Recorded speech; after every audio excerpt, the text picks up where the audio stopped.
নিষিদ্ধ ঘোষিত ছাত্রলীগ এবং আওয়ামী লীগের তাণ্ডবে রণক্ষেত্র হয়েছে আজ গোপালগঞ্জ।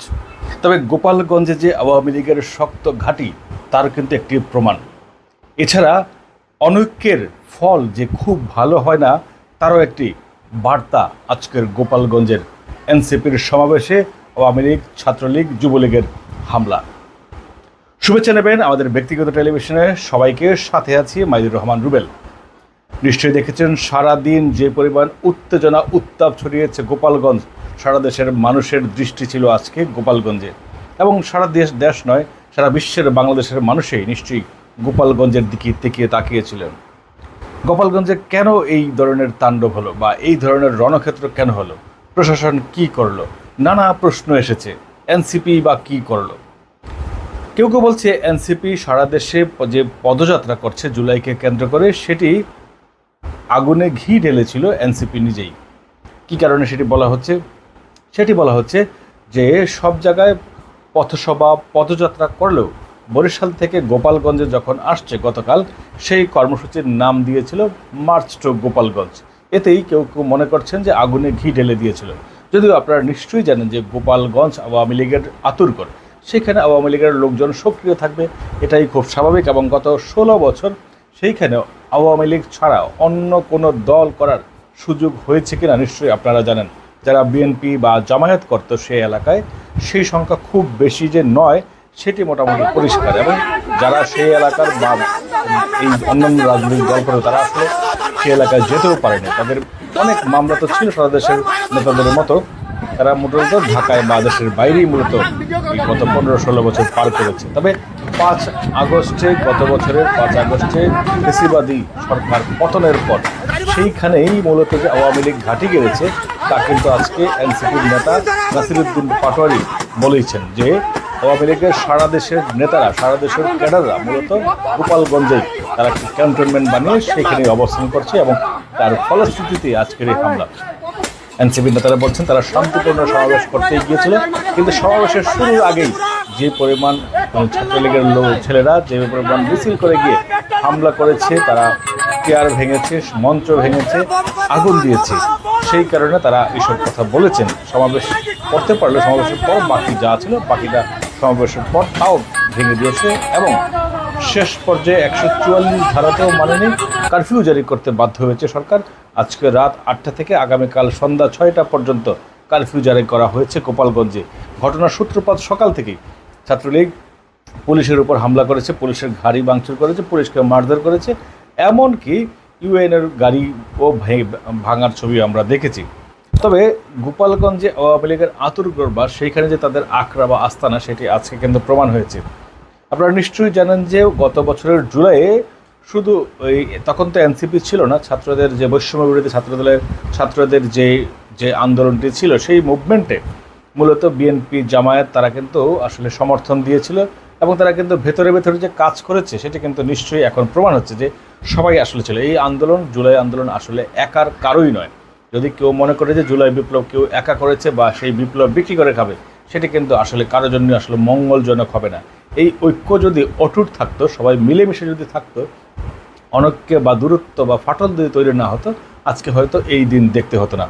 নিশ্চয়ই আপনারা জানেন যে এই ঘটনায় এখন পর্যন্ত 3 থেকে 4 জনের মৃত্যুর খবর পাওয়া যাচ্ছে, কয়েকজনের নামও ইতিমধ্যে পাওয়া গেছে। গোপালগঞ্জ যে হাসপাতাল, সেই হাসপাতালের কর্তৃপক্ষই মূলত জানিয়েছে, সেই খবরই আমরা দেখছি মূলত।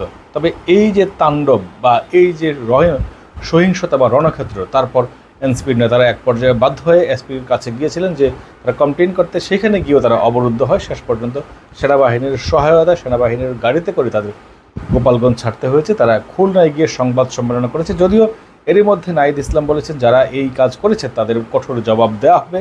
এনসিপির যে আরেক নেতা সার্জিস আলম, সেও হুঁশিয়ারি দিয়েছেন যে সবাইকে গোপালগঞ্জে ডেকেছিলেন, কিন্তু আসলে ঐক্য না থাকার কারণে হয়তো সেই সাড়াটি তারা পায়নি। তবে এনসিপির আরেক নেতা হান্নান মাসুদ তিনি কিন্তু বলেছেন যে গোপালগঞ্জের একটি জেলায় নেতাদের নিরাপত্তা দিতে না পারলে এই সরকার কিভাবে নির্বাচন করবে সেটি কিন্তু প্রশ্নের মুখে ফেলেছেন। যদিও আমরা দেখেছি যে বিভিন্ন মানুষ সামাজিক যোগাযোগ মাধ্যমে এর পক্ষে বিপক্ষে নানা যুক্তি তুলে ধরেছে। কেউ বলছে যে আসলে যে নির্বাচন যাতে না হয় ফেব্রুয়ারিতে, তার জন্য এই ধরনের একটি আবহ বা প্রেক্ষাপট বা ক্ষেত্র তৈরি করা হয়েছে এবং এই জন্য অনেকে দোষারোপ করেছেন এনসিপিকে। তবে এনসিপির আসলে এই যেহেতু নতুন রাজনৈতিক দল, তাদের উচিত আরও সহনশীল হওয়া, বা তাদের যেহেতু অনেক সম্ভাবনা ছিল সেই সম্ভাবনাটা যাতে নষ্ট না হয়ে যায়, অন্যান্য রাজনৈতিক দলগুলির সাথে যে শিষ্টাচার সেটি হয়তো বজায় রাখলে এই দুর্দিন হয়তো আসতো না। এবং এই ঐক্য থাকলে যে এটি হতো না সেটি মোটামুটি পরিষ্কার, যে গত জুলাইতে সবাই যেহেতু একসাথে নেমে এসেছিল, ছাত্রদের ডাকেই তো নেমে এসেছিল, তাহলে আজকে কেন তাদের ডাকে গেল না, এই প্রশ্নও কিন্তু এখন সামনে এসে দাঁড়ায়। নিশ্চয়ই ঐক্য ভেঙে গেছে বা ঐক্যে ফাটল ধরেছে। এখন ঐক্যের যে বিকল্প নাই সেটি কিন্তু আবারও প্রমাণ হলো। নিশ্চয়ই আপনি দেখেছেন যে বিএনপি মহাসচিব মির্জা ফখরুল ইসলাম আলমগীর এই ঘটনার তীব্র নিন্দা জানিয়ে তিনি সরকারকে বলেছেন যে শক্ত হাতে এটি মোকাবেলা করতে হবে। জামায়াতের আমির শফিকুর রহমান তিনিও আসলে স্টেটমেন্ট দিয়েছেন, তিনিও এর নিন্দা জানিয়েছেন, অনেকেই নিন্দা জানিয়েছেন। এবং এর প্রেক্ষিতে আমরা দেখেছি যে সারা দেশে আজকেও ব্লকেড কর্মসূচি দেওয়া হয়েছিল এবং সেই কর্মসূচি শেষ পর্যন্ত প্রত্যাহার করা হয়েছে। এবং আমরা দেখেছি ক্যাম্পাসে ছাত্রদল, ছাত্র শিবির এবং এনসিবিরাও আসলে মশাল মিছিল করেছে, কেউ কফিন মিছিল করেছে। তবে এই যে ঘটনা, এর প্রেক্ষিতে বিএনপি নেতা কেউ কেউ বলছেন যে বিএনপির এনসিপি নেতারা যখন বিএনপি নেতাদের টিপ্পনি কেটে বলে যে একটি আপনার নেত্রীর বাড়ির সামনে থেকে বালির ট্রাক কেন সরাতে পারেনি, তখন তারা বলেছেন যে এই কারণে সরাতে পারেনি, তখন তো আওয়ামী লীগ ক্ষমতায় ছিল, সেই কারণে 15 বছর তারা যে জেল জুলুম নির্যাতন সহ্য করেছে তখন আসলে পেরে ওঠেনি ক্ষমতার সাথে। এখন যেহেতু আওয়ামী লীগ নাই, সেই পরিস্থিতিতেই যেহেতু এনসিপি গোপালগঞ্জে গিয়ে আসলে খুব সুবিধা করতে পারলো না, সে তার ব্যাখ্যাও দিয়েছেন। তবে অহংকার রাজনীতিতে আসলে ঠিক না, সবারই আসলে সহনশীল হওয়া উচিত এবং ধৈর্য ধরা উচিত, এবং এমনকি যে শিষ্টাচার সেটিও আসলে মানা উচিত, সবাইকে সম্মান করা উচিত, সম্মান করলেই আসলে সম্মান মিলবে। তবে আপনারা দেখেছেন যে কারফিউ ঘোষণার পর ইতিমধ্যে সেনাবাহিনী অভিযান পরিচালনা করেছে এবং নাইট শো আসলে যে হালকা পাতলা উত্তম মাধ্যম সেই দেওয়ার খবরও আমরা ইতিমধ্যে পেয়েছি।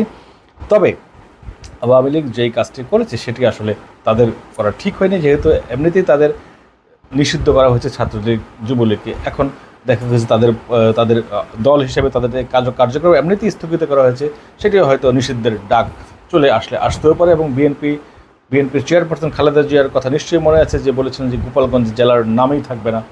সেই ক্ষেত্রেও কিন্তু তারা নিজেরাই আসলে তৈরি করে দিল। এখন কি হয় সেটি আসলে দেখার বিষয়। আজকেই নির্বাচন কমিশন আওয়ামী লীগ যেহেতু তাদের কার্যক্রম স্থগিত করেছে, তাদের প্রতীক কিন্তু নির্বাচন কমিশনের ওয়েবসাইট থেকে সরিয়ে নেওয়া হয়েছে। এবং এই নিয়েও কিন্তু একটি ক্ষোভ আওয়ামী লীগের মধ্যে থাকতে পারে, যেই কারণে আজকে গোপালগঞ্জে অনেক রণক্ষেত্রের ঘটনা ঘটেছে।